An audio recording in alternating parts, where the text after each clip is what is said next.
গাজীপুরে বেক্সিমকো গ্রুপের বন্ধ হয়ে যাওয়া কারখানাগুলো খুলে দেওয়ার দাবিতে গত বুধবার শ্রমিক বিক্ষোভের সময় গাড়ি ভাঙচুর ও অগ্নিসংযোগের ঘটনায় ৩৭ জনকে গ্রেপ্তার করেছে পুলিশ।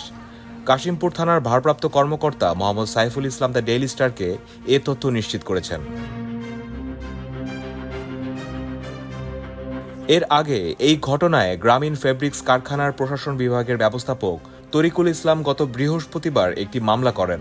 বাসে অগ্নিসংযোগের ঘটনায় অজ্ঞাত পরিচয়ে ২ থেকে ৩০০ জনকে আসামি করে আরেকটি মামলা করেন বাসের মালিক হাবিবুল্লাহ আকন্দ। পুলিশের ওপর হামলা ও সরকারি কাজে বাধা দেওয়ার অভিযোগে শিল্প পুলিশের উপপরিদর্শক রফিকুল আলম অজ্ঞাত পরিচয়ে ৪ থেকে ৫ হাজার জনকে আসামি করে একই থানায় আরও একটি মামলা করেন।